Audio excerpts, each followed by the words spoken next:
Apa to kuwi ya mlayu-mlayu iki? Kakak bawa. Kakak Gading. Iya gimana Dedek Ini Lintang? duetnya apa Kakak Gading? Duetnya Kadung Tresno.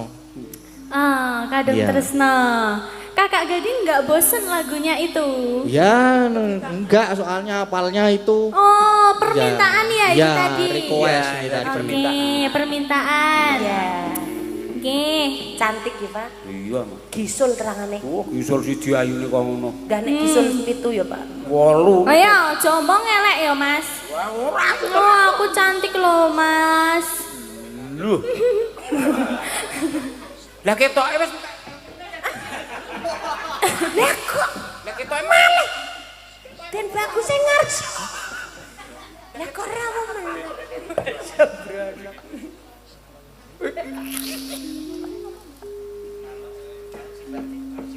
Nah, manut sih Mbah. Bawane napa niki? Manut nok, senengake ra bawa apa wae. Jenengan iki nyuwara napa mon tetep. Maklus ning ati. Itu arep bojoku iki. Ngopo nek aku Suarane sengak. nyatane yo iso gemateni. Witekno ya arep kepiye. Kono akhir bukan. Manut. Oh, yang bawa Mas Gading. Oh ya. Oh iya. Kakak Gading. Aku ajarin bawa ya Mas ya. Aduh jangan gitu. Loh gimana toh Mas? Ya aku ini cuma hafal satu bawa. Oh, Gue lihat Ya. bintang tamunya tambah meneh kowe iki. Sekeng pundi Den? Den. Oh, tak kira isih mekae. Monggo Mas Gading. Kula niki. nggih. Ya engko gentenan. Oke. Gentenan. Gentenan non era gentenan kesel. Genten. Iya. Mulai. Arep ketemu rasane. Gentenan kaya wong mikul. Do ngenteni apa iki? Oh iya no Mas. Oh, Iya iya. toh. Ya. Rino wengi dadi Yang nek jejer ngono kuwi kadang lali. Oh iya. Kadang pengen baleni. Biasa. Bagaimana kita lebih lama? Iya. Namanya juga udah lama nggak bertemu. Oh, Iya. udah lama lama. enggak berteman. Bertemu. bertemu. Teman. Rino wengi dadi ati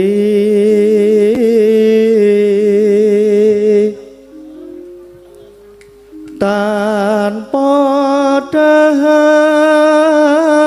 tanpa nendra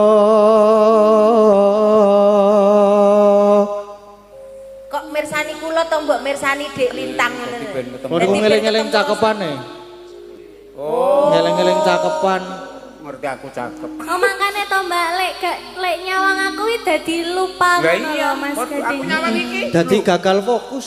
Nah, mending jenengan gagal fokus aku nyawang iki. Gagal hidup. Jenengan nyawang niku gagal fokus nyawang niki gagal hidup. Lah, wis ora nyawang. Jahat. Lah yo. Sing nyawang aku gagal hidup. Lah yo. Ngene iki no. Sia. Nek wis tuwa sia-sia. Gagatit. Gagal hidup. Kayung yun marang selirane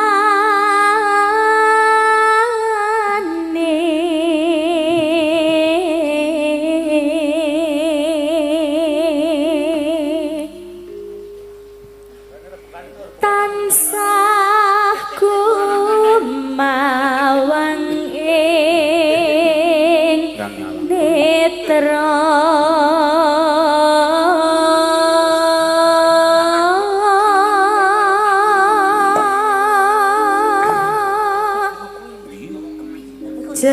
jroning ati kadung tresno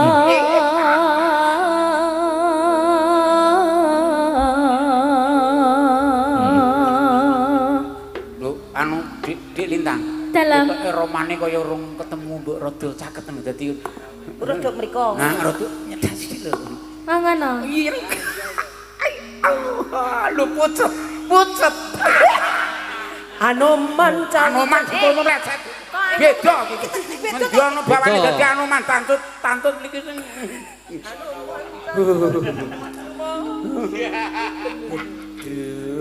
Tan liya hamun. Pegangan. Seliramu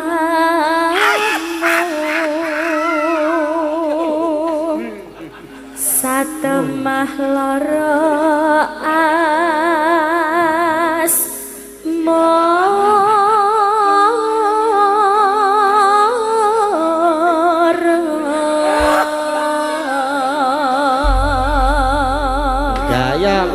Gaya aku. Kabeh iki wis Sing kene pengen kabeh. pengen to Mas. Lendi to ceweke ndi? Lah ya kuwi gadang barang kuwi. Iki wis udah punya cewek semua ini Mas Gede. Wis Janui lho di cewek lho Jan. Langsung langgamnya ya Mas. langsung aja ya. iya. Lama tuwes katon tejane yen mbok berangkatan menjarang ngadut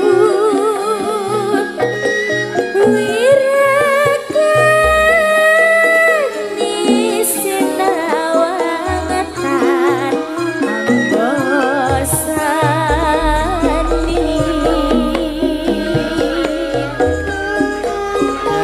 Semut wimbo patut nyoto cakli komrati aduh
Aku? Ya. Duete romantis ngono ya, Pak. Iya, dadi. Berpegangan, terus saling menata. Nah, Lek kuwi jan kaya boneka apa Mas jenenge Mas? Boneka caki ya lho.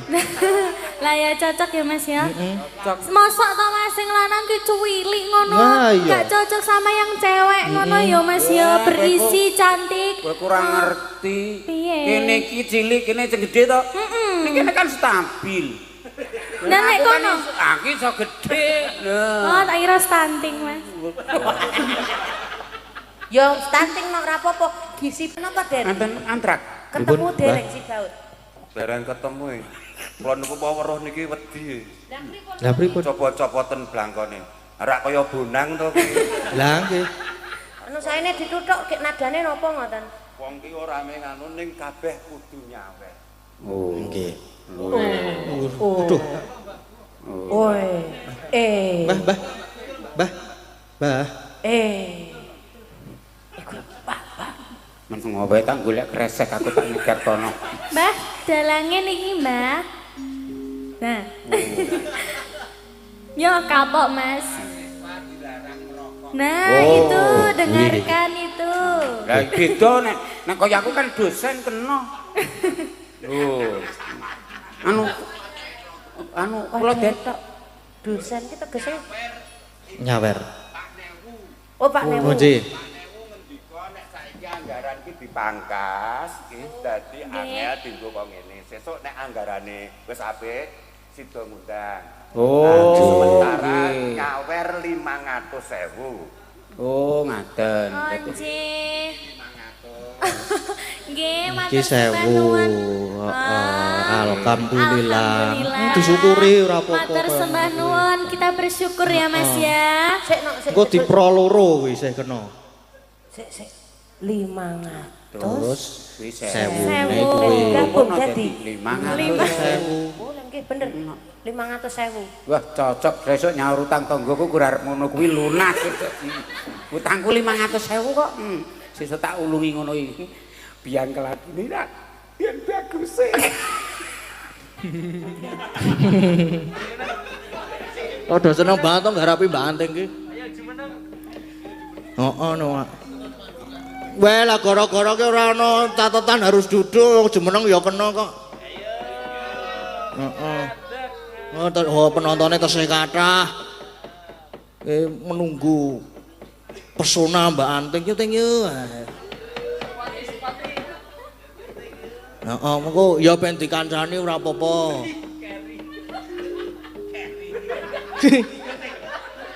Karo dinggo Mbak apik tak jamin tenan. Saestu. Mas kacau kuwi. Tak mongko Februari blong aku.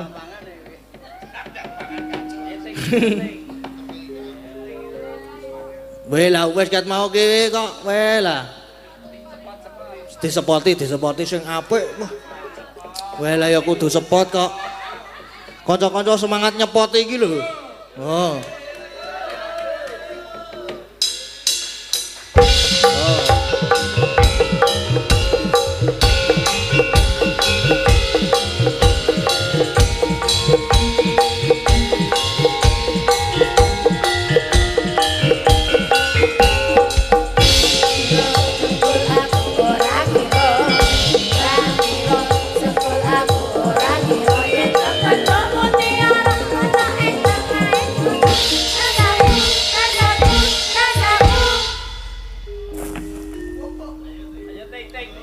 Nah, dicetheke sik ta ora usah kesusu, ora usah grogi. Dicetheke sik. Kaya wong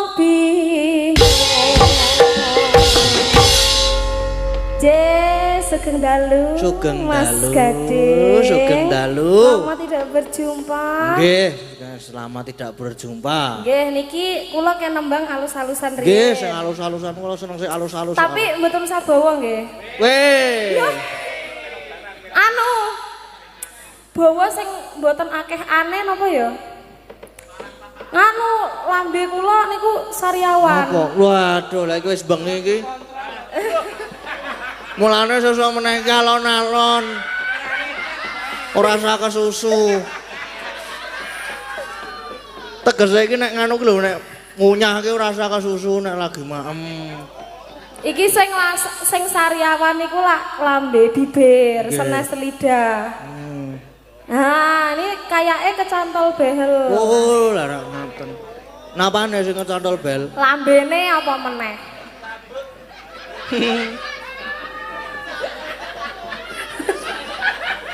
Iki apa ta iki? Awas wis. Nggih. Kula langsung langgam mawon nggih. Ndak wekdale mengke. Weh, ora hae. Ndak wekdale mengke lak jenengan. Napa santen nek kula niku santai. Oh iya delok wiyaga nek sampe sambat delok wae. Khusus Mbak Anting pokoke. Kula pelok bareng tapi alon-alon nggih, Pak. Weh, ora apa-apa. Senengane sing alon-alon soalnya. Niki masalahnya nek kula ajenge mangap saking iten niku rada kangelan. Nah niku wong saged. Lah yo iki yo lara. Ayo demi Monggo Mak. Asmara Ndono mela garang.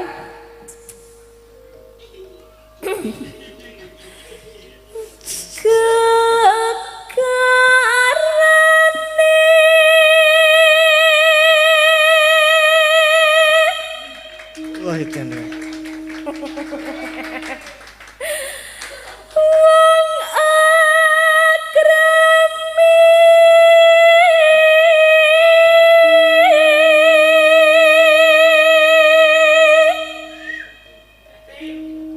Iki lho nembang kok Top malah tenan ayu-ayu. pokoke.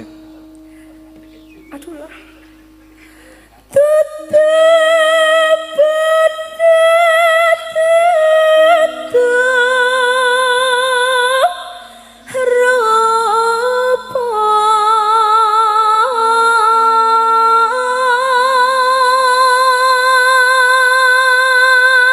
Mbak Anting, Dalam arep dikancani apa ora? kancani. Oh, iya. Luar biasa. Kuwi ben ora terak-terak wae kuwi. Oh iki Wah, seneng aura banget. aura bidadari dadi aura. Bruwet ta Bathara dadi Kala. kandhane kok. Ayo, ayo Dek. Ya nyapa ta? Lah, Iki sing ngopo? wedok kok. Wes kowe. Wes. Ra apa-apa aku mbiyen ya kuru. Ya ngene iki tandane berarti aku oleh bojo sing nggarai ayam. Wah. Iya. Kayak pecaten ya. Sopo, Mbak? Kae lho. Kowe lah kae penyemangat e. Penglaris loro kok. Sabar ya. Innallaha ma'asabiri. Nah. Wong sabar kekasih yang Allah. Nek kae kekasih yang iblis. Kae iki petunjuk jalan.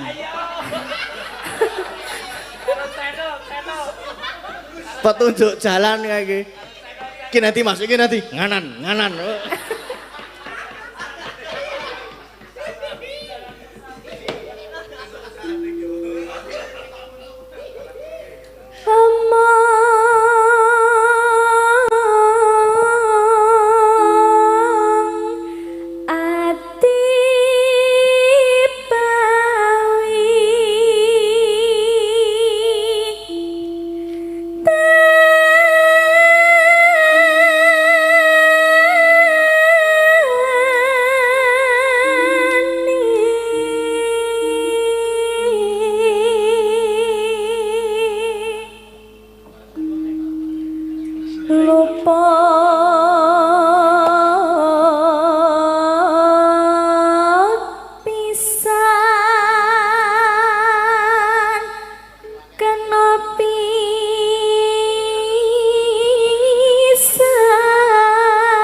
Mbok kono pindho. Yen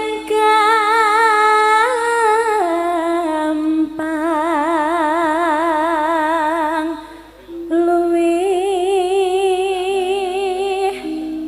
gampang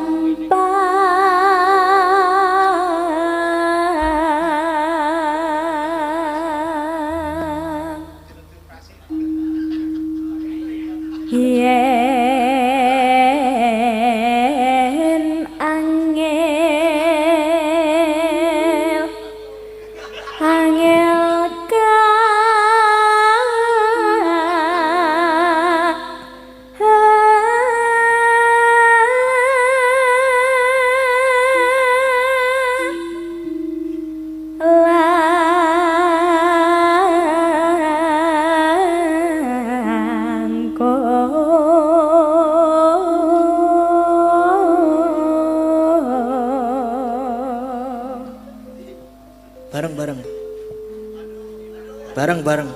Bareng. bareng yo.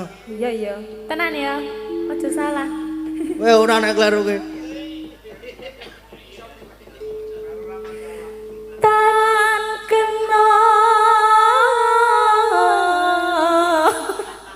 Ma aku baleni lho jerine mau biasa Ya biasa. lah kowe mbok tambahi medun no ya Iya, baleni. Beni. Iki adewe padha kedirine kudu menyatukan nah iya rasa. toh Wah sumpah Aris sih ya. Tan kerno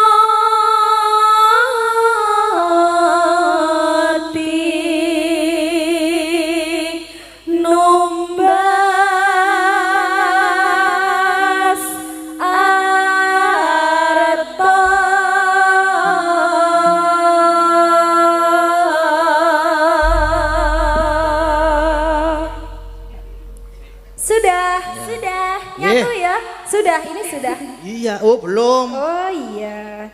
Satu putaran. Weh. Satu gongan. Khusus Mbak Anteng kon 6. Nyetel radio e. Ora apa-apa nek rekamane kono kabeh.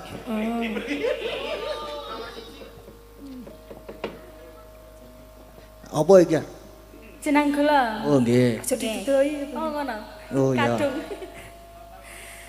Jeneng kowe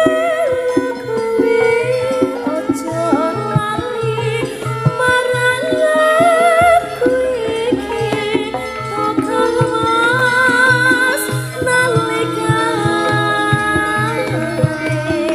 nandang susah sapa sing ngancani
sampun. Matur Terima suwun kasih. Mbak Lintang Kayu.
ilahing Bung ilahing awi kenamastu purnama sidam awi kenamastu silat mringgiwang jagat karana siran tondo kawi sisaning bisono sono sinawung lan kula pestu masih lestantun lampahing Buddha jirantur tutur katelo tuwa-tulat mring abden paradya winurusita umpama paraming niskara karna giya tumiying jaman purwa winisuda tra ingkang dinama-dama pinardi tameng lalata mangga tekap wasananing Gupita tarune renggeng pralambang matumpa-tumpa marma panggeng panggunggung samurwaing kata Purwakaning carita linarik runtuting basa dongeng kuna musurasa yen linaras saya karaos mulasari rohang rasa wani ruing diri rasa rumangsa ngrumangsani lir jalma ngilu kaca jarweh wis cak cinakup caing carita Kala becik wis gumelar jroning pakeliran ya iku kang sejati hamirsani pagaran ringgit purwa Surya Candra Darumi Angartika kinurupa kudrating kang kawasa sariratri angetri bawana para ing tenging dosina gilir gumanti tanpa kenggo teman dadya petangani dina sasi warsi windu kang sarta abad tetukulan tangartu mangkar sinirambun kaya jawapating rembyah dadya pepadhanging kutu-kutu alang atoga buron yang Brantaya dadi bebranan kang tanpa wicalan janma menungsa tinitah priya wanita sapontho-pontho anut golongane bangsa dewi-dewi gara-gara pundhita ingkang kaeko adi dasa purwa eka marang sawiji adilinuwih dasa 10 purwa marang wiwitan senadyan kathah titah ing dewa ingkang sinungga ing pratiwi kinasonganing akasa kinapiting samudra Racak sami anggono raras nanging dadan kadya ingkang ginupeting dalu samangke yekti ingkang sinebat gumelaring negaring Amarta ya negaring Indraprastha ya ing Batana Kawarsa ya ing Cintakapura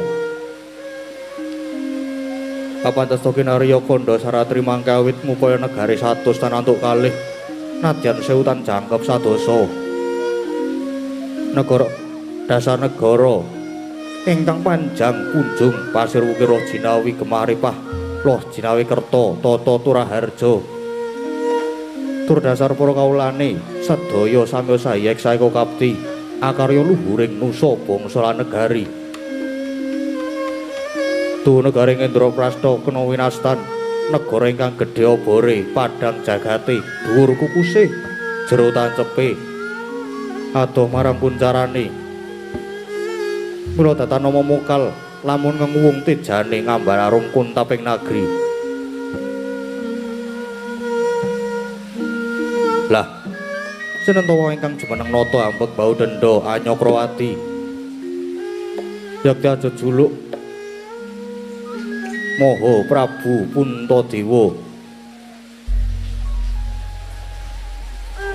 ya Prabu Yudhistira ya Prabu Darma Kusuma Darma Wangsa ya Sang Dwija Kangka ya Sang Ajata Satru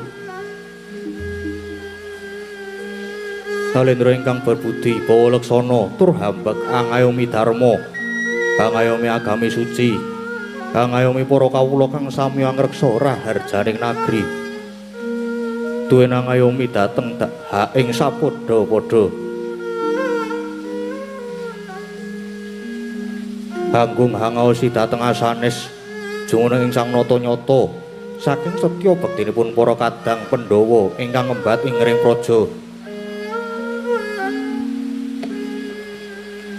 kabungkel semanten kawibawaning praja awit lamun to ginunggung nadyan saratri karana pedhote nujure sajuga sang nata kepareng miyos tinangkil mungguing sitinggil biraturata kadhep dening para kadang ngaglah yayah prait mengkewuh Duh menika pisuwanipun satriya ing Jodipati kekasih Raden Werkudara Raden Bratasena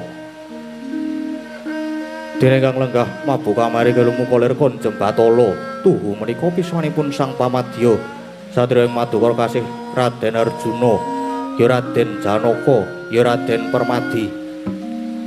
Datan katun piswanipun satria kembar kemanikan nenggih Raden Nakula saha Raden Sadewa.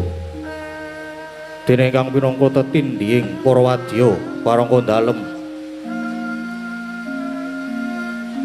Kasambet piswanipun para mantri bupati nayakaning praja. Amber memblabar panyayah samudra tanpa tepi. Maneka busananing para wadya tinon kadi panjraing puspita. Nalika semanten kagiat kadura wekasan nampi rawuhnya ingkang raka ing nata Dwarawati. Prabu Sri Bathara Kresna kepareng lenggah jajar lan sang nata. Pramila daya-daya tiracarani. Dadya mangkono pangodas maraning griya ingkang dering kawedaring lisan.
tinon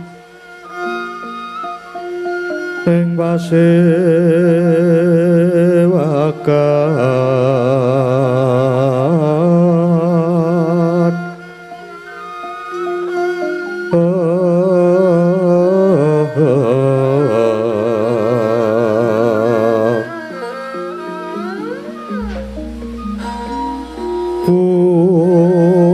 Busana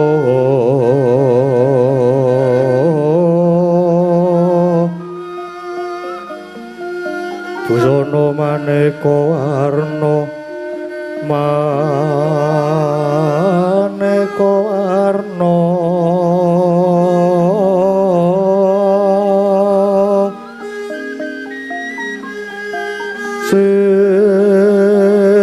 sepak puspiteng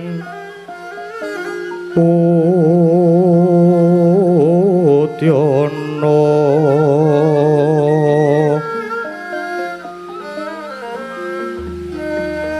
miang panjera sarwa rukma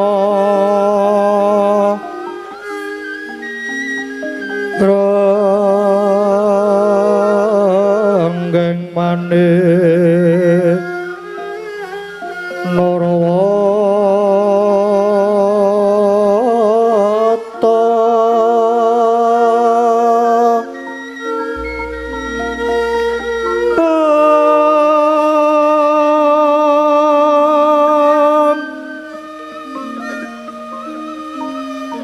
Opro prabanyo sumirat prabanyo sumirat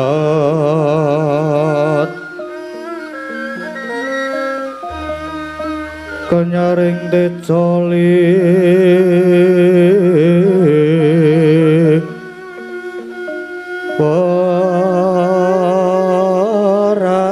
waran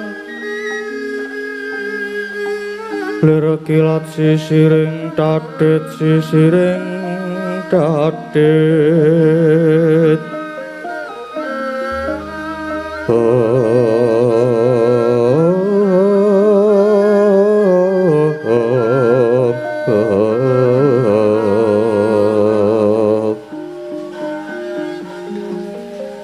Wimbo kakanda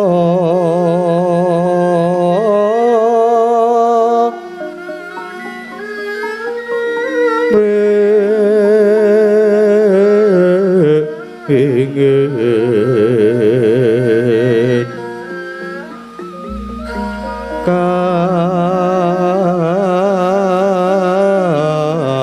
katiuping samirana mandra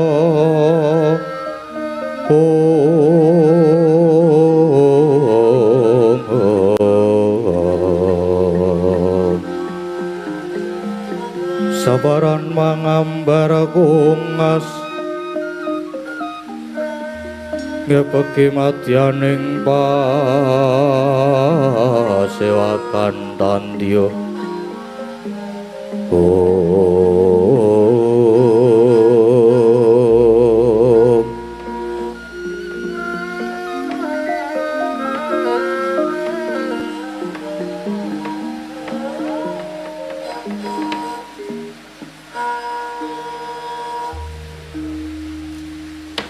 Duh iwang murubeng rat mugi ambabar napa pajar duh jimat pepunden kula ing madya padha prapting delahan Koko Prabu ing Dwarawati dereng dangu rawuh paduka sasampunipun lenggah kanthi prayogi keparengori paduka ngaturaken pambagya panakrami tuwin sumengkeming pangabekti kula mugi kunjuk wonten sahandhap pepadanipun jeneng Koko Prabu Dwarawati Nyewang sukma jagat madya linuwih inggih Yai sakalangkung kacadhong kanthi asta kekalih kapetelaken wonten ing Pranaja kacancanging puncaking weni paring pambagyanipun Nyai Prabu ingkang rumentah dhateng Krakan Tandrawati lan inggih pamujinipun Nyai Punta kasembuh pangayomaning Hyang Agung lulus raharja praptanipun Kang Raka boten manggih alangan setunggal menapa. Kejawi saking menika asturinipun ingkang Raka saugi katur wonten ngersanipun Nyai Samiaji. Gurawalaning penampi kula paring pangestuanipun Koko Prabu sanget kula pundi saengga jimat paribeh samangke mugi kaskecakno anggen pinarak lenggah Koko Prabu. Inggih Yai, sampun boten kirang prayogi. Wah, jelidang kakangku. Sarawuhmu aku ngaturake basaku lan bektiku katur ngersani Kresna kakangku. Kadangipun Kakang Yayi Werkudara ngaturake pangabekti banget ndak tampa karya bombong penggalipun Kakang. Pangesunipun Kakang wae tumrap marang Siadi. Yo. Tak pundi dadi jimat. Nadyan kula semanten ugi Koko Prabu. Rawuh paduka keparengipun Arjuna ngaturaken sumengkeming pangabekti. Kadangipun Kakang Dimas Janaka banget ndak tampa.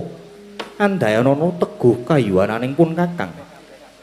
Astutinipun Kakang wae geage tampanana Yai Arjuna. Kapundi wonten ing mestaka mugi dadosna jimat paribeh. Nadyan ingkang rai kembar ugi ngaturaken pangabekti Koko Prabu. Nadyan ingkang rai kembar ugi ngaturaken pangabekti Koko Prabu. Yai kembar wis ndak tampa ndadekke gumbiraning manah. Duh Koko Prabu jimat pepunden kula. Persasat negaring Ngamarta kadidene kajugrugan Wukir Sari kalebening samudra madu inggih awit rawuhipun njeng Koko Prabu. Ingkang mekaten sanget-sanget ngaturaken gunging panuwun ingkang tanpa pami. Krana anggen kula ngrantu rawuhipun Koko Prabu pindha ngentosi kumambanging Sila Kresna sileming baeta gabus.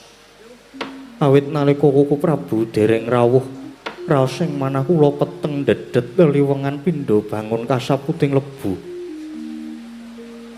Nanging sasampunipun Koko Prabu rawuh minangkani menapa ingkang dados panyuwunan kula, biar padang trawangan raos ing manah kula pepindhanipun kadidene lumampah wanci panglong kepapak obor sewu. Krana inggih saking pandugi kula inggih namung Koko Prabu ingkang saged pinangka dados pepajar pepetenging manah kula. Ingkang mekaten saestu diagung pangeksaminipun bilih rawuhipun Koko Prabu sanget kula pondhongi mangersa. Jagat pangestu ngrawayah Bathara Jagat Yai. Nadyan ingkang Raka ing Dwarawati diagung pangeksaminipun Yai Prabu. Dene semurandhat anggen kula minangkani menapa ingkang dados pamundhutipun Yai Prabu. Lajeng cumadung dawuh Yai, wonten wigatos ing karsa ingkang kados pundi? Lan menapa to ingkang dados kendha kita ninggalih? Yai, mbok bilih saged kawedharing kathah saha lajeng kula aturi babaraken ingkang Raka sampun sumedya nilingaken karna manglungaken jangga murih terwaca anggen kula nampi sabdanipun Yai Prabu. Nanging mbok bilih menika kanggep wadi, monggo to kula dherekaken manjing wonten ing Datulaya Rembagan catur netra kaliyan Kang Raka Yai Samiaji. Koko Prabu ingkang dadosken petenging manah kula persasat suduk gunting tatu kalih sepisan sampun watawis trimadya Candratang kalenggan menika nagari Ngamarta kados dene nampa wela ing Jawata. Awit kawontenanipun negari Ngamarta kalenggan menika persasat remeng remu sorotipun kados layu Koko Prabu. negari Ngamarta ingkang sampun kaloka bumi ingkang subur, bumi ingkang loh jinawi. Siti ingkang subur menika temandayani para kawula sami manggih mulya. Tebih saking kasangsayan nanging Kuwu Prabu ing rikalenggan menika pinanggihipun malah dawah kosok wangsulipun. Ngamarta ingkang rumiyin tentrem samenika malah dados tintrim. Ngamarta ingkang kundang nanging samenika malah kebak ing reh prihatenan penandang. Mongko saperangan ageng para kawula Ngamarta menika gesangipun kanthi srana olah tetanen, garap bumi, garuluku, nandur pari, palawija lan sak panunggalanipun. Ingkang dayanipun saged murakapi tumrap bebrayan gum. Nanging Kuwu Prabu kalenggan menika para mung tani samenika sami jerit neriungan.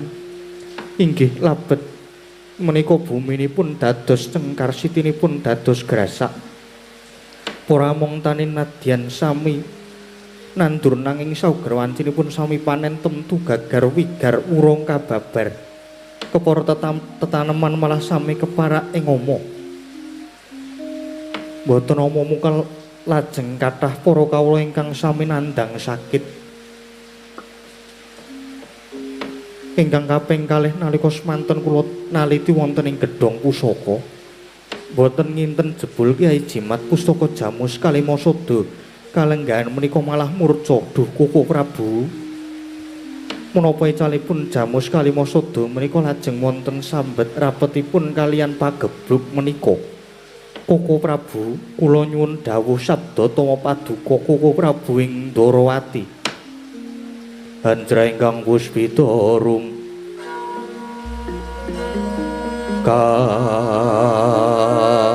kasiliring samira nombre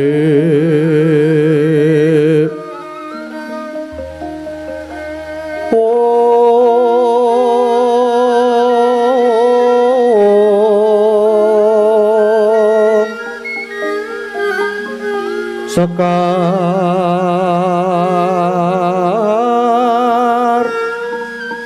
gaduh